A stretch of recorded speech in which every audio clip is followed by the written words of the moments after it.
Hi there guys, how you doing? Welcome back to the channel. Thanks a lot for tuning in. Welcome back to another video. Today's video is going to be a short review of the Champions League final that took place in Lisbon last night between the Bundesliga's Bayern Munich and Ligue 1's Paris Saint-Germain. Two of the pre-season favourites for the tournament, obviously coming up against each other. I think that unfortunately it was a bit of an anticlimactic game, quite rightly before the game, everyone was expecting goals, was expecting glitz and glamour and attacking football, and we didn't really get that. With Bappe, Neymar, Di Maria, Gnabry, Muller, Lewandowski, you can go on and on and on about, the different sorts of, attacking flair that both teams had and the strength in depth that both teams had. But obviously, Hansi Flick, the Bayern Munich manager, and Thomas Tuchel, the PSG manager, they set their teams up, obviously to be a little bit more compact, a little bit more solid in this game, and maybe look for the chances on the break for both teams, which kind of nullified each other out in the end. I thought that first half, Paris Saint-Germain were looking very promising in some situations. They were breaking that Bayern Munich pressing structure that Hansi Flick drilled into them. Obviously it was evident all throughout the week in training that, they were trying to get Bayern Munich on the back foot and exploit any sort of defensive mistakes. Straight from the kickoff, you could see that, Thomas Muller and Lewandowski in that front line were relentlessly pressing. PSG were trying to play out from the back, often forcing players like Thiago and Thiago Silva into mistakes, when they were looking for a pass into the midfield. So, yeah, it was an interesting one tactically, despite there only being the one goal. I thought that Bappe off the left-hand side, trying to exploit that weakness, putting him on Jerome Boateng's side, who, has been a top centre-half for years and years now, but, his legs seem to be catching up with him a little bit. I thought that Bappe had the best of the chances. I thought Neymar in that kind of false nine position where he was dropping deep to getting the ball and driving in behind that Bayern Munich high line, which I identified in my preview as, perhaps the key point, the one weak point of this Bayern Munich side, if you are to call it a weak point, which I thought they could be got at. But yeah, I thought it was a really, really interesting game. Obviously Bappe had a couple of crystal clear chances in that first half. You'd put your house on him, scoring at least one of them chances. But, Manuel Neuer, one of the greatest goalkeepers of all time now, when you look at his trophy cabinet and what he's won and what he's contributed towards Bayern Munich, he was absolutely fantastic last night, and he grew stronger and stronger and stronger in that game as the game went on and as the time ticked away. I thought he was brilliant. Despite Bayern Munich not being fantastic in the game, they couldn't really get Alphonso Davies at left back into the game. I thought Thomas Tuchel, doubling up on him over on the right-hand side, which is Bayern Munich's left-hand side, I thought it did really well to nullify Alphonso Davies. But, obviously throughout the pitch for Bayern Munich, they've got class. I thought Thiago was absolutely ridiculous again. He put on a masterclass in, playmaking from that midfield in a Champions League final.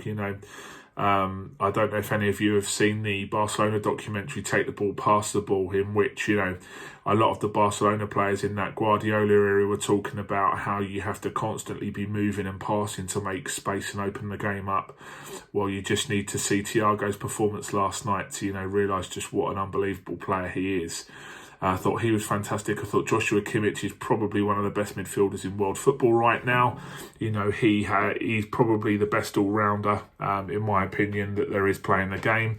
And like I say, with Lewandowski being relatively quiet, he didn't get many chances. I thought that Thomas Muller, who he ran nearly 10 kilometres yesterday in the game, just goes to show, that German stereotype of efficiency and working hard and getting the job done. Sometimes that's all you need. You don't need to be putting 3, 4, 5, 6, 7, 8 goals past Europe's top teams. If you're confident in your ability to, if you're confident in your ability to, drive a game forward and see it out and, perhaps just get the 1 or 2 goals, then that'll be enough for you to lift the trophy at the end of the game. So, yeah, really, really interesting. Where do PSG go from here? Well, I can't see them selling Neymar or Bappe this summer with the current coronavirus crisis and you know, the financial hit that's made on, you know, quite a lot of Europe's top teams. I think that, you know, obviously the talk with Barcelona going back in for Neymar at some point will probably happen. I don't think it's going to be this summer now. You know, I think that Barcelona have got more pressing issues all around the pitch to try and get, rather than spending 150 to 200 million on Neymar. I thought that Bappe to Real Madrid was definitely a goer this summer. You know, they were linked with him last summer, and, you know, that French connection was Zinedine Zidane. But, you know, obviously with Zidane's future being up in the air at Real Madrid now, you never quite know what's going to happen there. And you know, it might be that, you know, give it another year, and, you know, with this new crop of talent that's coming through at Real Madrid with Rodrigo and Vinicius and Asensio and all these guys, they might not even need Mbappe. So, yeah, it's going to be tricky because, you know, obviously with the money and, you know, the board at PSG, they're going to make it near on impossible to try and get Mbappe or Neymar out of there. I think they'll be looking to maybe offload one, and if I was to pick one, I think it would be Neymar over Mbappe, given his age and, you know, given the fact of, you know, Mbappe is really the star boy in France and in Paris and in Europe and in the world, really, isn't he? He's absolutely electric. Despite him, I think, having a really poor game yesterday. So, yeah, I don't think there'll be any major upheaval at PSG this year. I don't really think too much needs doing. You know, maybe a new centre-half with Thiago Silva moving to Chelsea, which has been rumoured and strongly suggested by Fabrizio Romano and all those guys. So, yeah, let's see what happens. You know, with Thomas Tuchel there, I have seen today that, you know, perhaps it's time for him to go now. You know, the ex-AC Milan and Juventus boss, Max Allegri, has been lined up to replace him.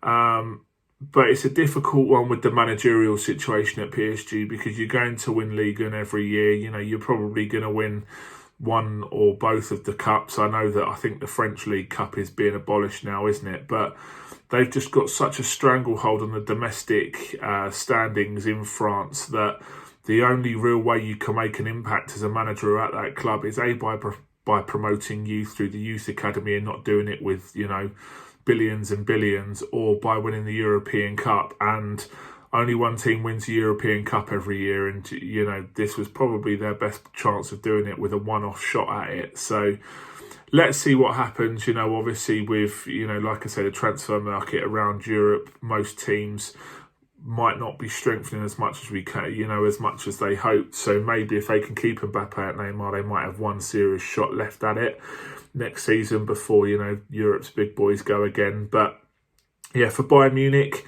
they just get stronger and stronger. You know, they've got Leroy Sané coming, who's one of the best left wingers in the world, and you know, obviously with Coutinho maybe returning back to Barcelona and not extending his loan. You know, who knows what might happen there. But they've got the squad to just go on and dominate. You know, much like PSG in France.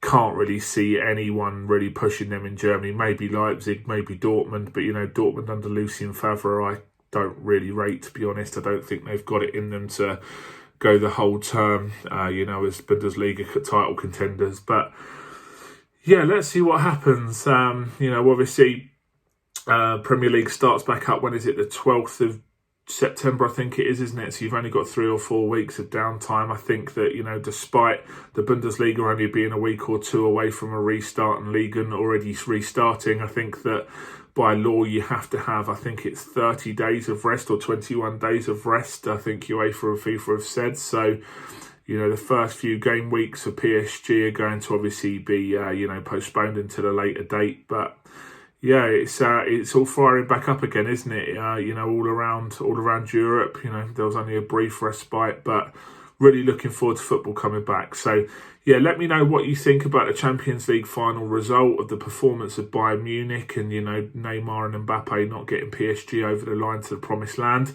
And yeah, you know, subscribe to the channel if you're new.